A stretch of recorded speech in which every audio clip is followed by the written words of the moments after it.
first Final Fantasy was ported in Japanese in 1989, a year before it sailed to the US. It was revised for the MSX2, a Microsoft-sponsored device made available by numerous manufacturers. The personal computer's color palette bolstered the game's vibrancy, but the pixel count remained the same. It suffered from new loading times, and games had to be saved on extra blank floppies, but you could have as many saves as you had space. On December 9, 2000, with relationships between Square and Nintendo still frayed, Final Fantasy went handheld for the first time.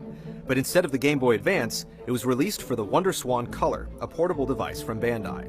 8 bits of graphical detail were added to the heroes, monsters, and backgrounds, and gameplay elements were included that mirrored updates the franchise had developed in the 13 years since the original launched on the Famicom. Final Fantasy I on the WonderSwan was released the same month the handheld hit stores, could be purchased as a promotional bundle, and ended up being the Swan's top-selling game.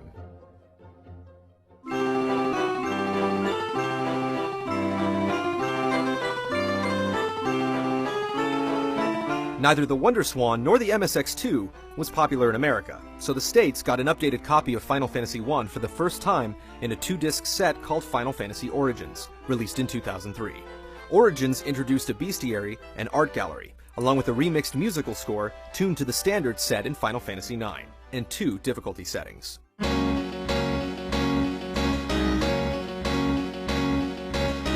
But Origins was not the first time Final Fantasy was ported over. Chronicles was released 4 years earlier. The collection included 4 and Square favorite Chrono Trigger. Being from the 16-bit era, the graphics in 4 remained mostly untouched. In 1999, Final Fantasy Anthology brought 5 to the US, legally for the first time. America's intro to the job system was paired with Final Fantasy VI. Following Anthology, Origins was released last, and brought 2 overseas for its American premiere, along with 1. All of the PS1 remakes were developed by Tosei, who was also responsible for bringing Valkyrie Profile and Final Fantasy Tactics to the PSP. Moving from a cartridge to a CD, the games also suffered from slow loading times, but they started and ended with breathtaking pre-rendered cinemas showing Amano's 2D creations in motion.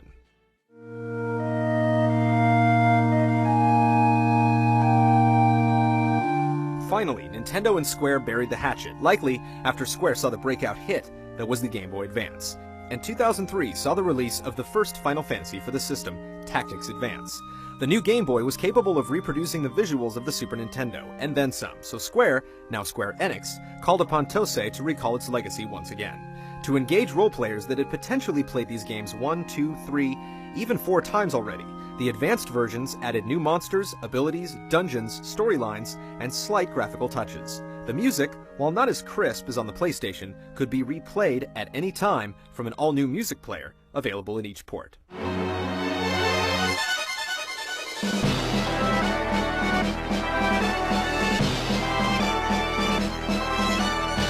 While the PlayStation recreations ended in a compilation of the first 2 Final Fantasies, Tosei began with another joint retelling of 1 and 2 called Dawn of Souls, released in 2004. Dawn of Souls felt similar to the easy mode found in Origins, without the option to play at normal difficulty.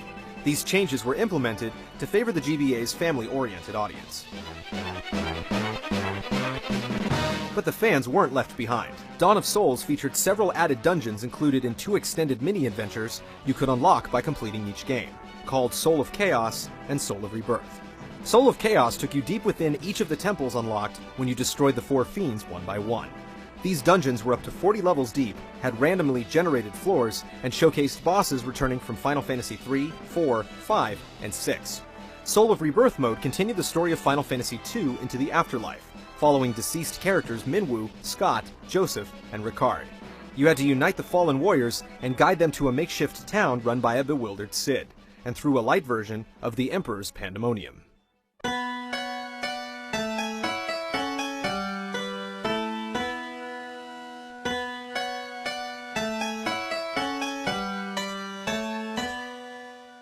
Each year following brought back another fantasy on the durable handheld.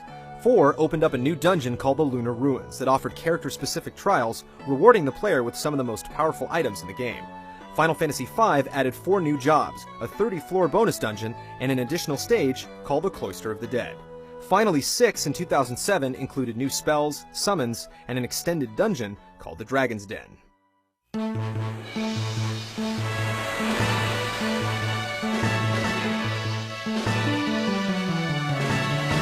By 2006, most of the original Final Fantasies had been remade at least 3 times, but one chapter remained completely untouched. Final Fantasy III, released only for the Famicom in 1990, was reimagined for the Nintendo DS 16 years later in 2006. In addition to being the first time American audiences could legitimately experience the third volume in the numeric saga, it gave the original game a substantial facelift. The overhead view of the earlier games was given a more dynamic feel, and battles were now in 3D. The basic job system and plot development remained primarily the same. 3 for the DS gave the previously anonymous protagonists small introductory stories, but Luneth, Ark, Refia, and Ingus still functioned as all-purpose adventurers, like their nameless ancestors. Cutscenes were added to depict the new characters, and subtle plot elements were fleshed out, but the overall story was unchanged. All of the classic jobs returned, some reflected their more modern titles, and Onion Knight was now a bonus job, as the orphans began as freelancers. Guests also aided the party on rare occasions, instead of merely tagging along.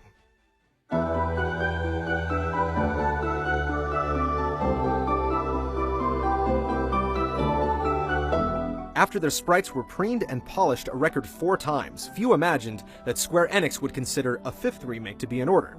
But with the handheld market opening up beyond Nintendo's empire, Final Fantasy I and II arrived on the PSP in the summer of 2007 to celebrate the original's 20th anniversary. The widescreen upgrades looked better than ever, crammed in all of the content from the PS1 and GBA iterations, and featured even more bonus quests and spells.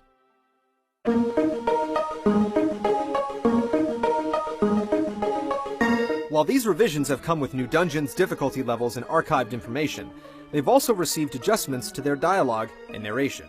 When dealing with fantasy names and mythological references, words do not translate directly. Making sense of squares is an ongoing source of debate among the Final Fantasy community, and the scripts are constantly being revised and updated to more correctly reflect the original Japanese content. This has been both enlightening and alienating to fans of other languages, as certain aspects were corrected from previous mistranslations, while the others were obscured by concepts that had little to no meaning when translated more accurately. Back in the infancy of Square's role-playing empire, memory and coding requirements were legitimate hurdles for naming and text. This affected both Japanese and English audiences and led to changes such as Goblin being referred to as Imp in the original and several subsequent fantasies. This also forced the early storytellers to work with very limiting dialogue space. Complex emotions and relationships were very challenging as characters couldn't express themselves to their imagined limits. This wall was removed as technology developed, and the ports of the original games were given more complicated lines of dialogue than their predecessors. Along similar lines, some concepts translated more loosely than others. This allowed for greater specificity for certain reoccurring themes in future games, as well as remakes. This could be as simple as Shiva's signature attack, now known as Diamond Dust, originally being titled Gem Dust, or as complicated as the etymology of the Dark Knight ability Soul Eater, originating as simply as dark or darkness.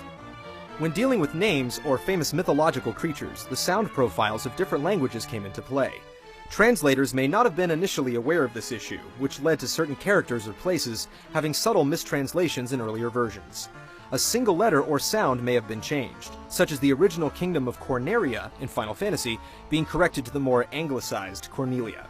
The Fiend of Fire in the first game, Kari, was probably initially intended to be named Kali, after the destructive Hindu goddess. However, she received the moniker Malorus from her Final Fantasy IX incarnation for Origins and Dawn of Souls.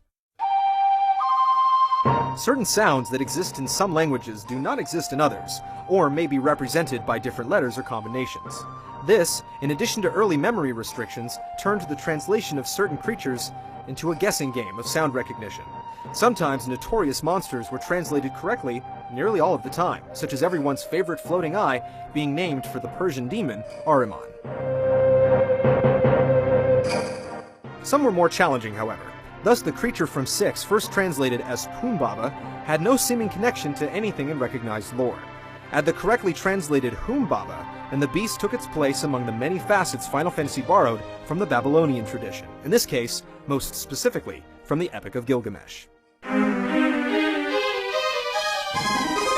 Oftentimes, when dealing with myths of other cultures, sounds that exist in the original language cannot be duplicated at all or even approximated.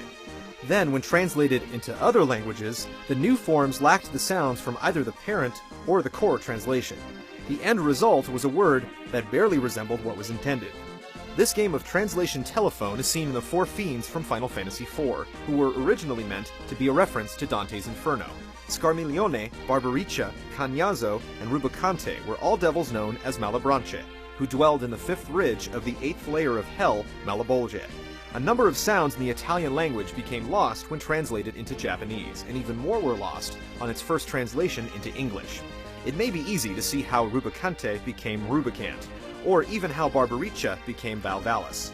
However, without all of the pieces to the puzzle, Milon bears little resemblance to the original Scarmiglione. Some concepts were deemed too risque for American audiences in the early stages of Final Fantasy. This begot translations with religious-free concepts, dialogue, and abilities, among other things. An example of this from Final Fantasy IV was the exclusion of Rosa's Pray ability and the change of holy to white. These were corrected for the GBA port. However, not all of the updated translations made universal sense. With the US release of Final Fantasy VIII, the spell system switched from a progressive numeric system to the one with various suffixes the franchise had been using from the start. Fire 2 and Fire 3 became Fira and Firaga. Nearly all of the remakes adhere to this newer system of naming spells, changing the names of many magic attacks to reflect their modern nomenclature. Whether or not this made sense in the Japanese language, it changed the English system from one that showed progression to a system that made no categorical sense when translated and created nonsense forms of actual words.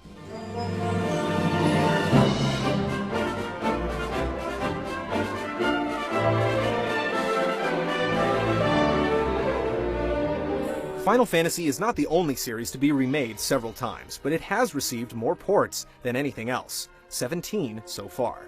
And those don't include the original localizations, which had language discrepancies fans wouldn't become aware of for another decade. But just like Square is eager to start drawing on a blank slate with each new Final Fantasy, they're also willing to admit when they've made a translation goof, and work continually to get closer to the original version. This means there might still be hidden meanings out there that those with a command of both English and Japanese have yet to discover.